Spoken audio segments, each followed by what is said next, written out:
Primeiro, antes de você começar a assistir esse vídeo, você precisa suspender seus julgamentos. E sim, é uma ovelha que está te falando isso, então acho que já ficou meio clara a ideia, né? Hoje nós iremos mergulhar fundo no iceberg da sexualidade masculina. Nós vamos falar de várias coisas, desde as mais comuns até algumas que são bem específicas e um tanto quanto vergonhosas. Aquele tipo de conversa que você nunca vai ter com seu pai e com a sua mãe, mas você vai ter com uma ovelha no YouTube, que aliás se chama de cabrita. E por incrível que pareça, eu juro pra vocês que isso daqui não é um vídeo falando sobre Bilal. Assim, nós vamos falar bastante sobre o seu Júnior, mas vai ter um pouco de anatomia, vai ter um pouco de história e, é claro, muita vergonha alheia. Faz anos que eu sou especialista nesse assunto. Sem enrolação nenhuma, nós já vamos falar sobre a superfície desse iceberg. E aqui é algo que todo homem já lidou ou terá que lidar. O seu Bilal fica muito ativo durante a noite. Ah, Gabrita, mas isso é normal, sabe por quê? Porque às vezes eu sonho com a Sydney Sweeney, às vezes eu sonho com aquela personagem do anime que eu mais gosto. Na verdade, não tem nada a ver com o que vocês sonham, com o que vocês imaginam. É, na verdade, um teste de qualidade que o seu corpo roda enquanto você tá lá, ó, no outro mundo. É normal que homens tenham as chamadas ereções noturnas. Vocês sabem que eu fico censurando tudo, eu não sou louca de brincar com o YouTube, por mais que tenha um sentido educativo, a plataforma não gosta que nós falemos sobre isso. Eles gostam mesmo é de vídeo de faxina bem suspeito. Mas sim, caras, vocês têm de 3 a 5 erections durante a noite. Algumas podem durar até 30 fucking minutos. E por que isso acontece? Porque o seu corpo gosta de tirar com a sua cara também. Ser homem não é fácil nesse sentido. Mas é como se fosse um exercício para manter ali o jubileu atento, para manter essa qualidade erétil dele rodando, entendeu? Inclusive, se você não tem essas erections, se você acorda quase sempre com o Júnior desanimado, sabe? A bandeira não está hasteada, se é que você me entende.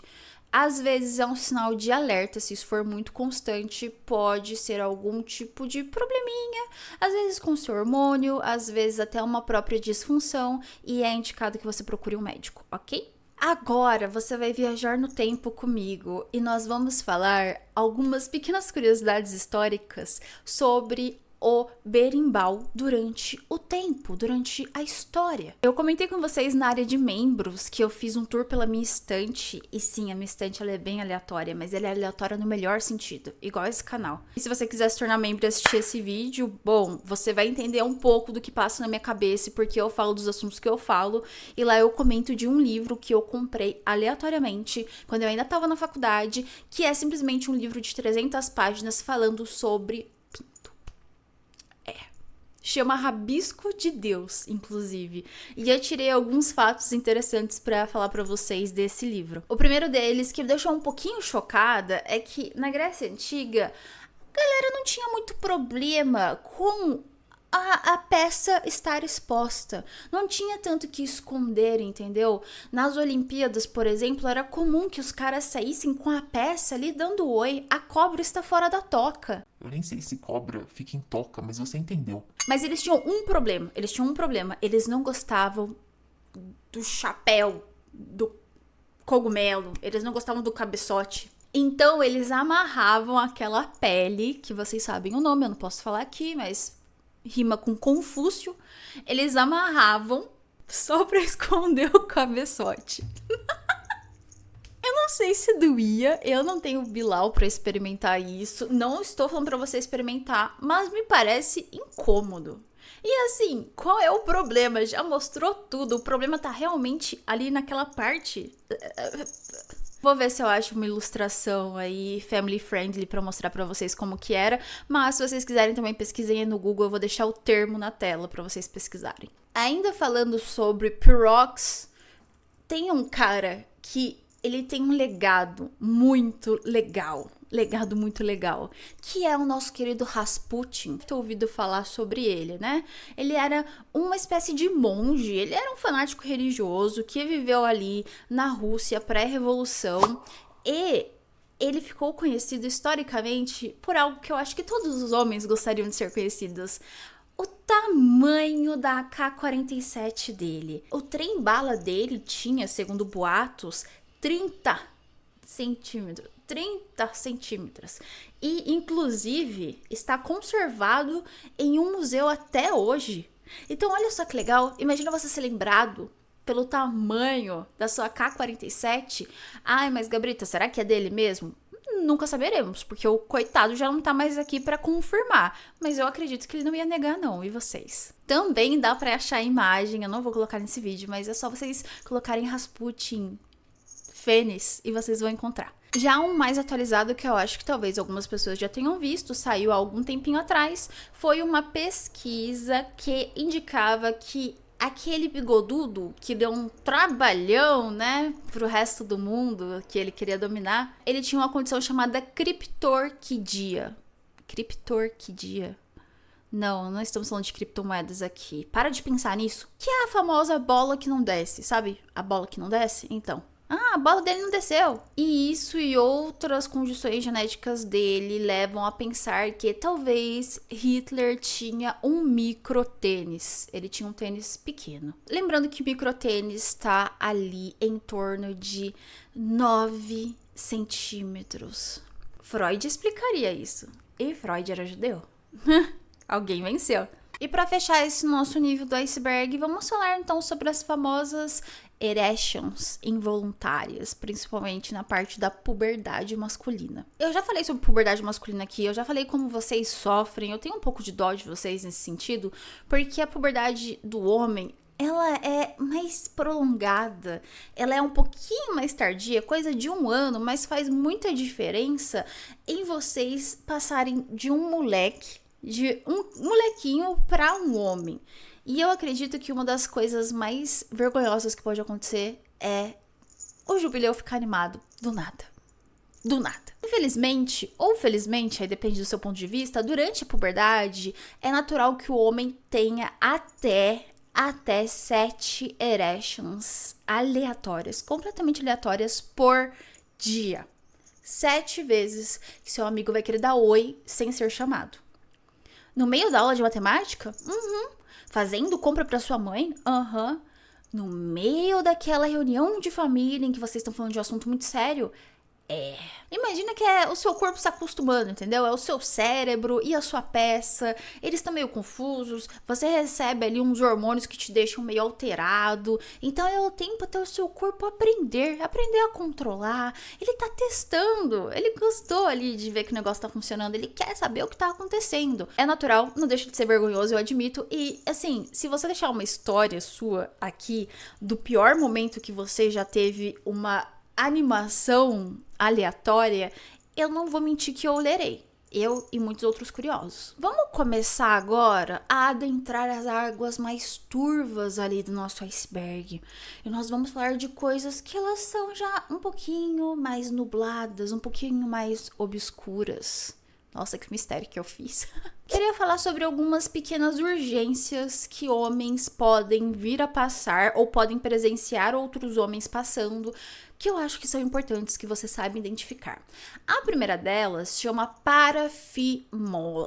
E é quando o seu cachecol, a sua fifi, bomó, ela meio que garroteia, ela meio que fica presa, ela trava. É natural, né, gente? Se eu pegar o seu dedo e amarrar um elástico muito forte nele, olha só como vai ficando. O sangue vai parando de passar de pouquinho em pouquinho.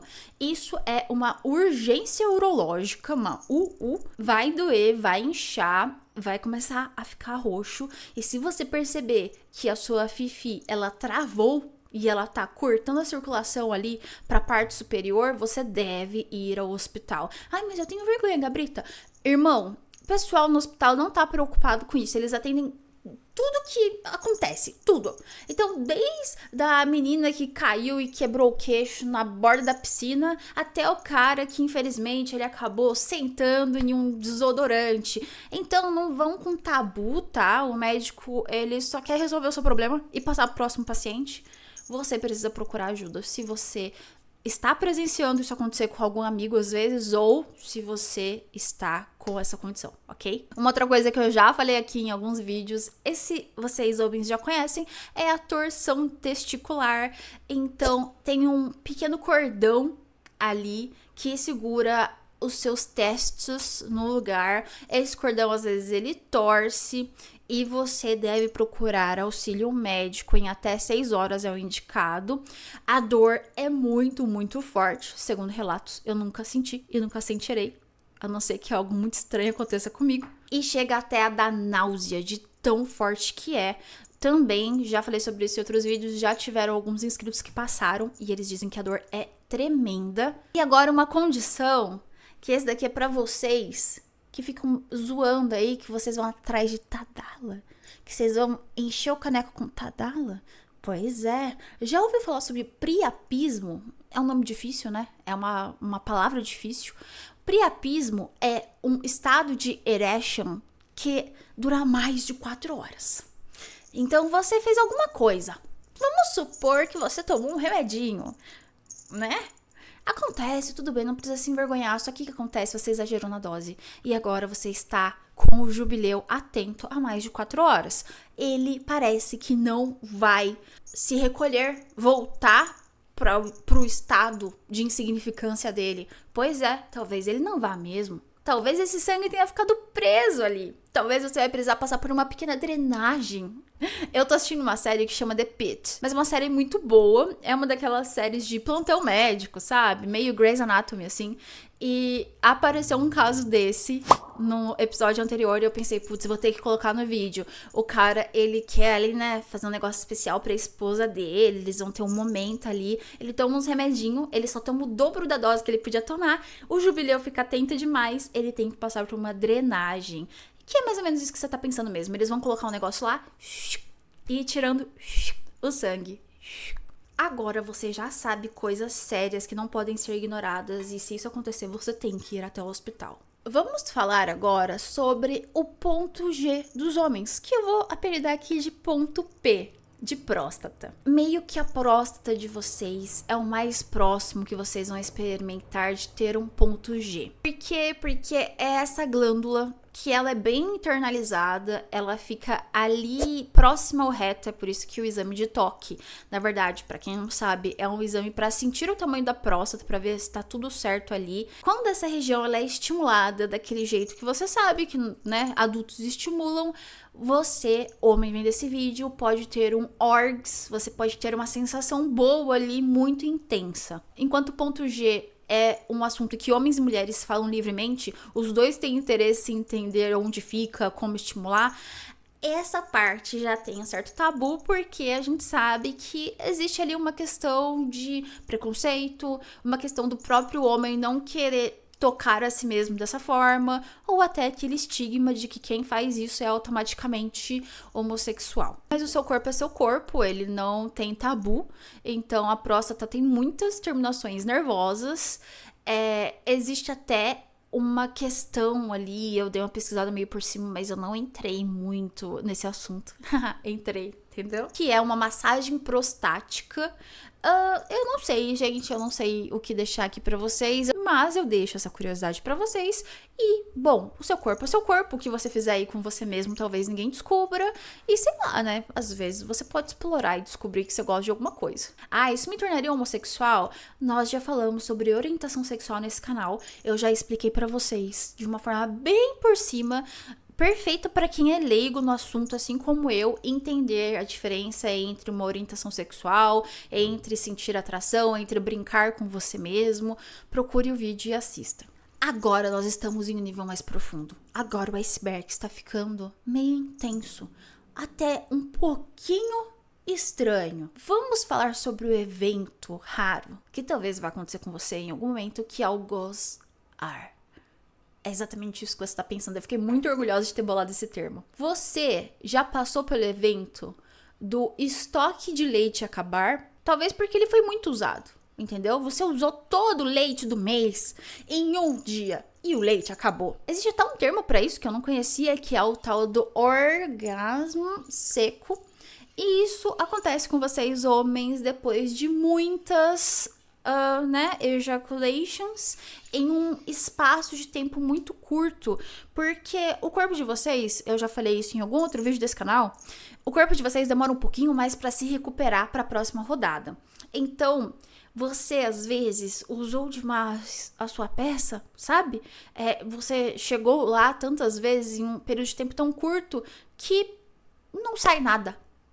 Ar, gozar. O povo quer o quê? O povo quer gozar. Justamente porque as estruturas ali do seu corpo que são responsáveis por produzir, né, o estoque de leite, elas precisam de tempo para recarregar. E você talvez tenha usado tudo. Também tem um pouco a ver com desidratação. Às vezes você tomou pouquíssima água, né? Pois é. E aí produziu já menos do que o esperado. E até onde eu pesquisei, não faz mal para a saúde, mas deve ser evitado. E principalmente é um sinal de um pouquinho de exagero nesse comportamento, seja a dois ou sozinho. E ainda falando sobre líquido da vida, eu tinha que colocar nesse iceberg, e eu considero isso uma coisa relativamente obscura, porque eu olhava pra isso e ficava pensando, da onde os caras tirou essa ideia? Que é aquele papo de reter o líquido, né? Reter o negócio que era pra sair, você não deixa sair, você fica segurando pra você tá apegado ao negócio. E o que mais me choca é que isso não é novo. Na verdade, isso é muito, muito velho. É milenar. Lá no Oriente, desde os taoístas chineses e os indianos, que a gente vai falar deles daqui a pouco, porque eles bolaram uma coisa aí que está nesse iceberg, eles já comentavam sobre guardar isso. E aí, tem toda uma questão, gente, que é metafísica pra eles. Então, tem uma questão de reter a sua energia vital. O cara, ele achava que quando ele tá jogando a energia dele pra fora. Então, na cabeça do chinês, há mais de 1000 anos atrás, fazia muito sentido você guardar. Guarda, não deixa sair, é seu ki, é sua energia vital. Só que isso virou um negócio que pega os homens modernos que estão procurando duas coisas. Homens que eles acham que eles vão ficar mais focados se quando eles estão lá, né, acariciando o molecão, eles simplesmente não deixam o moleque relaxar.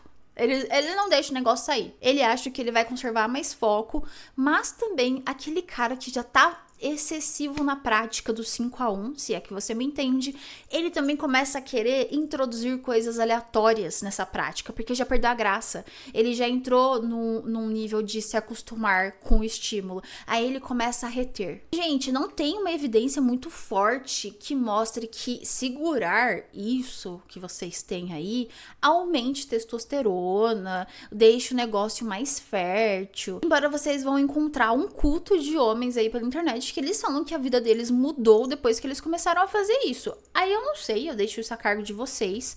Eu trago aqui um pouco do que a gente tem de pesquisas aí fora, assim como o vídeo sobre mitos da sexualidade masculina assustou muita gente. A questão da monografia não tá diretamente ligada a banana ficar tristonha, ficar meia bomba.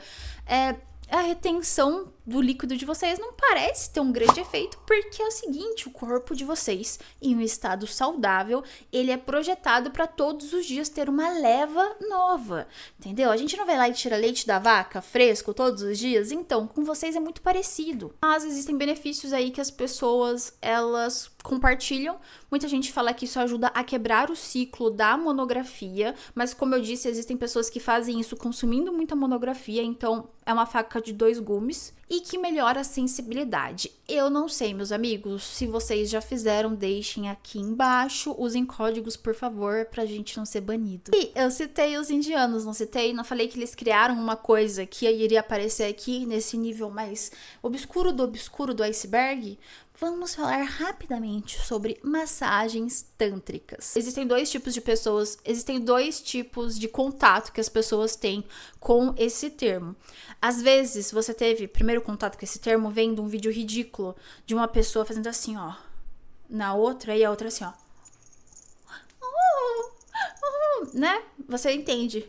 É como se telepaticamente a pessoa estivesse ali, ó, mandando ver. Eu tô macetando você na minha cabeça. E os homens, eu acredito que o contato que eles têm é com aquele famoso anúncio da massagem com final feliz, sabe? Bom, essas duas coisas, elas têm origem em algo que é um pouco mais sério, um pouco mais filosófico e espiritual, que é o Tantra. É uma prática milenar, desenvolvida pelos indianos, a princípio, e que tenta reconectar o seu corpo e os seus sentidos com a sua energia sexual. Então, vai trabalhar desde despertar o seu corpo, então toda uma questão de sensibilidade, ali tem várias etapas, até a sua respiração, a sua concentração, e existe dentro dessa prática o famoso orgs sem leite, ou seja, ter o orgs sem sair nada. Não ache que a moça, a garota programadora aqui do Brasil, a GP, ela tá fazendo uma massagem tântrica em você, porque ela não tá. Na verdade, a gente meio que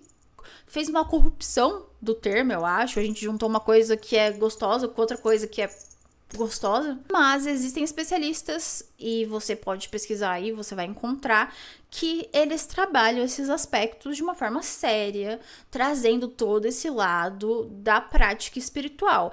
Eu vou ser sincera aqui com vocês, eu não sei se eu sou muito careta, mas assim, por mais que seja incrível, uau, não dá pra deixar outra pessoa mexer no seu corpo assim, né? Tipo, ah não, mas é espiritual, ah não, mas é muito bom, olha, você vai descobrir muito sobre o seu prazer. Mas eu nunca te vi na vida, parça. Não sei, o que vocês acham? Vocês topariam? Eu acho que homem toparia, né? É foda, não sei porquê, mas enfim. E no último nível desse iceberg nós temos os issues polêmicos dos homens. Eu coloquei esse ponto no iceberg das meninas, e é claro que eu traria aqui pra vocês também.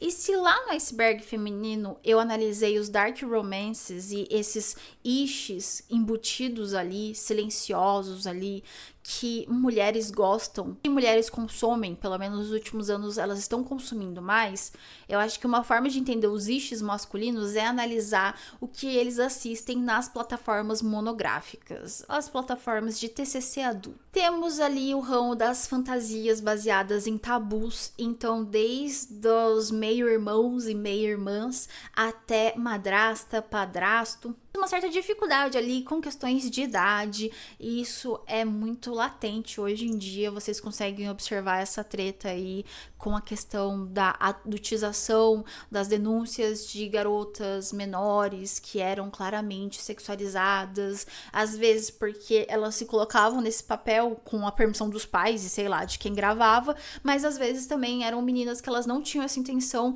sendo colocadas nessa sacola, né, nesse grupo de que, você tá pedindo, você tá querendo, né, já tem idade. Temos uma questão aí com humilhações e conteúdo mais agressivo. Existem vídeos em plataformas normais, plataformas populares de conteúdo adulto, que você consegue ver claramente que aquela mulher está com dor. E olha só, gente, o pessoal não vai gravar esse tipo de vídeo sóbrio, totalmente sóbrio. É bem difícil que isso aconteça. Geralmente eles tomam um remedinho ali, eles passam um analgésico local, eles têm, né, os truques deles. Não à toa, infelizmente, nessa indústria, muita gente morre de overdose. Mas imagina, essa mulher, ela já tá preparada para aquilo e ela está com dor, ou seja, tá ficando muito intenso pro lado da violência mesmo. Tem alguns vídeos que eles até parecem que não são consensuais, e isso é proposital. Alguns homens têm um issue muito forte nisso. Mas assim como a gente tem uma agressividade muito grande, uma dominância muito grande, nós temos aí muitos e muitos homens que guardam issues de submissão. E às vezes uma submissão extrema. É o cara que ele vai mandar muito dinheiro para uma mulher, ele vai pagar por horas e horas de humilhação. Aí, gente, são coisas que eu não posso descrever. Vocês conseguem imaginar? Imagino que vocês já tenham cruzado com esse tipo de conteúdo por aí. Se esse assunto te interessa, eu vou te direcionar para um outro iceberg, o iceberg do viciado em monografia, porque esse último nível do iceberg da sexualidade conversa muito com esse iceberg da monografia. Então eu deixo aí a indicação para você. Vai lá assistir, deixa rodando. Eu sei que você não tem nada melhor para fazer da sua vida, eu sei. E aí, rapazes e garotas também, né, minhas 5 inscritas que assistem aos vídeos aqui quietinhas, o que vocês acharam? Eu peguei bem leve, eu quis trazer mais em um tom de curiosidade, Porque, como eu disse, às vezes o iceberg, ele traz uma ideia de que a gente tá indo pra um lugar ruim. E não é necessariamente ruim, mas é um pouco obscuro. É um pouco ali, sabe? É um pouco cinzento. E vocês sabem que a minha missão aqui é ensinar garotos, garotas, mulheres e homens a entenderem mais do próprio corpo, da própria sexualidade, do próprio desejo e de como se relacionar melhor com quem vocês querem se relacionar. Um beijo, até o próximo vídeo.